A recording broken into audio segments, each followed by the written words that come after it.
పరీక్షల సీజన్ నడుస్తుంది. ఏడాది పాటు పుస్తకాలతో కుస్తీ పట్టిన విద్యార్థులు పరీక్షల్ని బాగా రాయాలనుకోవడం సహజమే. అయితే బాగా చదివినప్పటికీ కొంతమంది విద్యార్థులు పరీక్షల్లో మాత్రం సమాధానాల్ని సరిగ్గా రాయలేకపోతూ ఉంటారు. దీంతో పరీక్షలు బాగా రాయలేకపోయామని దిగులు పడుతూ ఉంటారు. అసలు ఎందుకీ పరిస్థితి? బాగా చదివినా పరీక్షలు బాగా రాయలేకపోవడం ఎందుకు? ఈ పరిస్థితిని అధిగమించేందుకు ఏం చెయ్యాలో నిపుణుల మాటల్లో ఇప్పుడు విందాం. ఇక్కడ ముఖ్యంగా ఏంటంటే వాళ్ళు బాగా చదివారు అని అంటే 2 విషయాలున్నాయి. ఒకటి వాళ్ళు నిజంగానే సబ్జెక్ట్‌ని క్షుణ్ణంగా చదివి ఉండుండొచ్చు. ఆ తర్వాత అర్థం చేసుకొని ఉండొచ్చు. ఆ తర్వాత సిలబస్‌ని కంప్లీట్ చేసి వాళ్ళు కాన్ఫిడెంట్‌గానే ఉండొచ్చు. కానీ పరీక్ష రాసే టైంలో కంగారు పడతారు. ఆ ప్రశ్న చూడంగానే తికమకలవుతారు.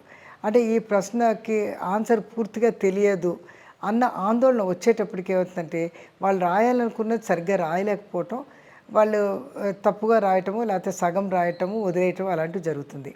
ఇట్లాంటి పిల్లలకి ఏం చెప్తామంటే ఫస్ట్ పేపర్ ఇవ్వంగానే ఇట్లా ఆందోళన ఉన్న పిల్లలకి తికమక అవ్వకుండా ఉండడానికి కోసం పేపర్ ఇవ్వంగానే ఒక్క 2 క్షణాలు కళ్ళు మూసుకొని బ్రీతింగ్ ఎక్సర్సైజ్ చేసి రిలాక్స్ అయ్యి పేపరు నేను చదివిన సిలబస్లోనే వస్తుంది కాబట్టి నేను కంగారు పడను అని వాళ్ళకి వాళ్ళే కొంచెం ధైర్యం చెప్పుకొని క్వశ్చన్ పేపర్లో అన్ని క్వశ్చన్స్ అన్నీ కూడా వరుసగా 1 నుంచి 10 వరకు లేకపోతే ఎన్ని క్వశ్చన్లు ఉన్నాయో అవన్నీ పైన చూసి ఏదైతే బెస్ట్ క్వశ్చన్ వాళ్ళకి బాగా వస్తుంది అన్నదాన్ని మొదలు పెట్టాలి.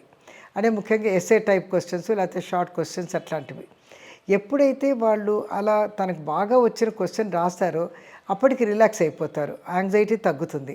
కాబట్టి నెక్స్ట్ బెస్ట్ క్వశ్చన్ని తీసుకోవడం, అలాగా తన వచ్చిన క్వశ్చన్లకి ఆన్సర్లు చక్కగా రాసినట్టయితే తర్వాత అక్కడ నెంబర్లు తప్పులు పెట్టకుండా రాసినట్టయితే అదొక మంచిది. ఇంకా ఆబ్జెక్టివ్ టైప్ ఆఫ్ క్వశ్చన్స్ వచ్చినప్పుడు ఏమవుతుందంటే ఫస్ట్ ఒక క్వశ్చన్ చూడంగానే దానికి ఆన్సర్ గుర్తురాదు. దాన్ని తలగొక్కుంటూ ఎంతసేపు దాని మీద సమయం పెట్టడం వల్ల సమయం వేస్ట్ అయిపోతుంది. అందుకోసం వాళ్ళు ఏంటి అది రాకపోతే వెంటనే రెండోది రాకపోతే మూడో దానికి అలాగా వాళ్ళకి కాన్ఫిడెంట్గా ఉన్న ఆన్సర్లు గబగబా ఆన్సర్ చేసి అయిపుచ్చుకున్నాక మళ్ళీ రెండోసారి పేపర్ చూస్తూ ఏవైతే మిస్ చేశారో అవన్నీ చూసి రాసుకోవచ్చు. అప్పుడు ఏమవుతుందంటే వాళ్ళకి ఆందోళన అనేది ఉండదు. ఇంకొకటి ఏంటంటే కొంతమంది చదివినప్పటికి కూడాను వాళ్ళు అంటే టైం మేనేజ్మెంట్ లేకపోవటం వల్ల నా దగ్గర చాలామంది చెప్తారు మేము బాగా చదివాము అది వెళ్ళాను కానీ నేనేంటి మొదటి క్వశ్చన్ చాలా బాగా ఆన్సర్ వస్తుంది కదా అని నేను ఎక్కువ సమయం పెట్టేటప్పటికి నాకు మిగతా క్వశ్చన్లకు సమయం సరిపోలేదు కాబట్టి మిగతావన్నీ గబగబా రాయాల్సి వచ్చిందని. అంటే ఒక ప్రశ్నకి చాలా ఎక్కువ మార్కులు వచ్చినప్పటికీ మిగతా వాటిలోని తక్కువ రావటం వల్ల కూడా వాళ్ళు సరిగ్గా మార్కులు తెచ్చుకోలేకపోతారు. కాబట్టి ఇక్కడ ఏంటి మనకు వచ్చిన సబ్జెక్ట్ ఎంత అన్నది ఒకటి, ఆ తర్వాత సమయాన్ని ఏ విధంగా ఉపయోగించుకోవాలి, సమయస్ఫూర్తి అంటారు. అంటే ఊరికి దాన్ని టైం వెయిట్ చేసుకుంటూ ఆ తర్వాత భయపడుతూ ఆ తర్వాత అయోమయం అయిపోయే కంటే కూడాను మెల్లగా భయపడకుండా చేస్తూ ప్రశాంతంగా మనసును ప్రశాంతంగా పెట్టుకొని చేసినట్టయితే ఎంత చదివారో అంత రాయగలుగుతారు.